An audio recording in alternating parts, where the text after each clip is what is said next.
Hey everyone, in today's video we're going to see if this vintage Marantz stacks up to this modern Sonos Connect amp. So I just got finished restoring this Marantz 2250B. You can check out the video on that if you're interested in that. And I was home recently seeing my parents and my dad upgraded to the new Sonos amp, which is the successor to this Connect amp. So what the Sonos Connect amp is it's basically a power amplifier and a wireless receiver all in one unit. So you can use a Sonos basically with whatever speakers you want. There's no built-in speaker on this Connect amp. You choose your own speakers. So it got me thinking, well, I've got these two here. Let's see if the Sonos competes with the Marantz 2250B. And it does a pretty good job, as you'll find out. I'm going to do some audio tests. I'm going to do some power tests. See if this is really meeting the specs it says it does, and you can come to your own conclusions based on what I show you. So let's get started. So first let's talk specs on paper. The Marantz 2250B is rated at 50 watts per channel. That's why it says 50 in the model name. And the Sonos Connect amp is rated at 55 RMS watts per channel. So it actually makes these two amplifiers pretty comparable. But obviously there's some major differences between these two. One is almost, 50 years old, and the other is at least from the last 10 years. The Marantz is also a lot more capable in terms of what you can use it with. I mean, you've got the selector switch, you've got two kinds of tuners, you've got a built-in phono preamp, and then you've basically got three inputs where you can hook up wherever you want, whether it be a CD player or a tape deck or just your phone with a Y connector. And you got this cool little slidey balance knob thing. But there's some downsides. This thing's really big, and it's really heavy, and if you don't have enough space, well, you can't really use it. This thing is compact. But one thing this Marantz doesn't have is any wireless anything at all.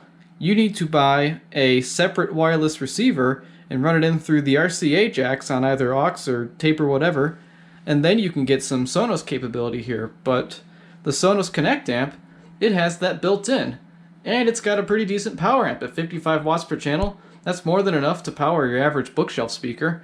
These are KLH Model 17s. They're pretty old and they're a little bit bigger than your average bookshelf speaker, but, since they're on a shelf, basically, I'll call them a bookshelf speaker. Let's take a look at the back of these units. Alright, so I've got them turned around here. You can hook up 4 different speakers to your Marantz.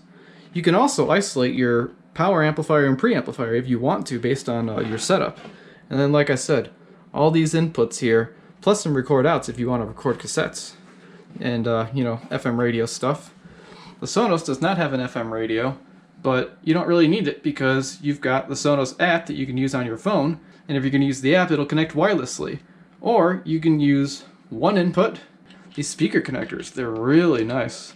They open up just like this, see, and then you just stick your speaker wire right through there. So I'd say this is a big advantage over the Marantz. The Marantz has these crappy plastic things. I'd rather have these. You've even got a subwoofer out on here. There's no subwoofer out on this Marantz, but there are ways to make subwoofers work with vintage receivers. But that's another video for another time.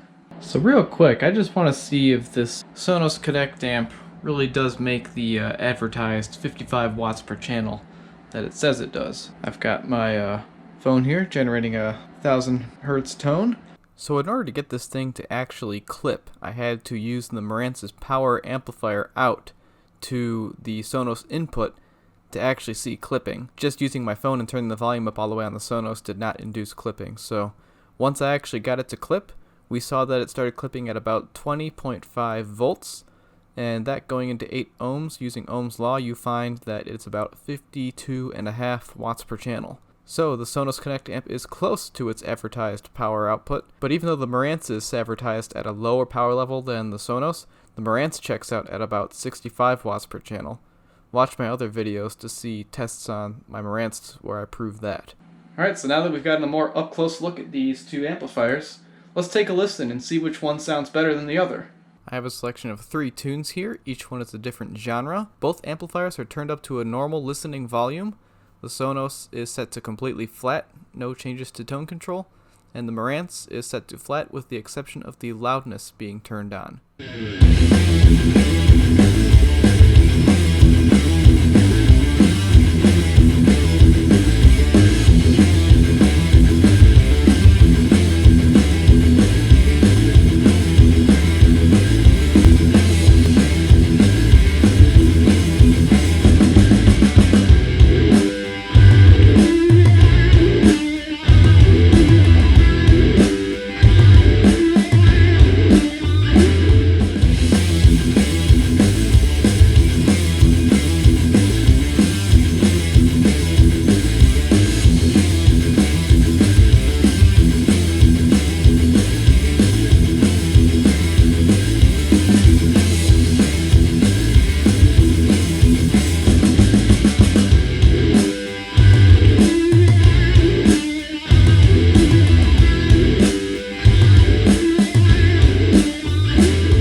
So those first recordings were of the receivers playing at, modest levels, pretty good listening volumes.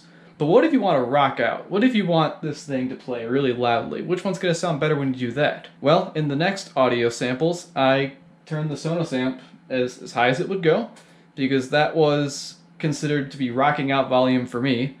And then I turned up the Marantz until it was of equivalent sound level to this thing. Now let's take a listen to louder, rocking out volume music.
So let's talk about what we just heard there. Between the two, normal listening volume and higher listening volume, one thing you might have noticed is that the lower volume recordings have a lot more bass. And that's because this Sonos amplifier has a massive tendency to really bring out low frequencies at lower volumes.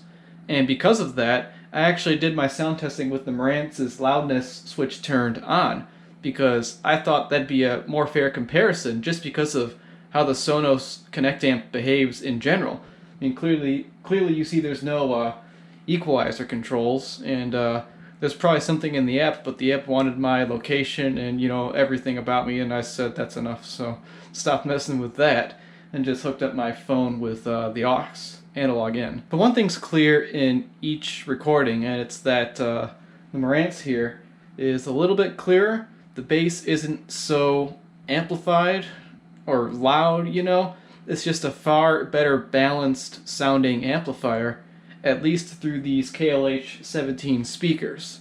So obviously this is going to sound different with whatever speaker you use, but today in this video with that microphone and these speakers, this is what it sounds like. So that's about it. That's all I have for this video. I just wanted to do a quick comparison between the two, and I knew it would be this way. I knew the Marantz would be better, but I just wanted to hear it for myself because, you know, now I've got a nice video, or data if you will, that I can listen to. So now you do too. So thank you so much for watching. Thank you to all the new subscribers. Please subscribe if this is stuff that you're into. I've got plenty more audio related stuff coming up. Leave a question if you have one. And I'll see you in the next video, which is kind of the 50 years old. One is almost, you know, 50, a lot more, you know, this stuff. You got all this stuff, and you got all this stuff. Internet thingies that do internet stuff.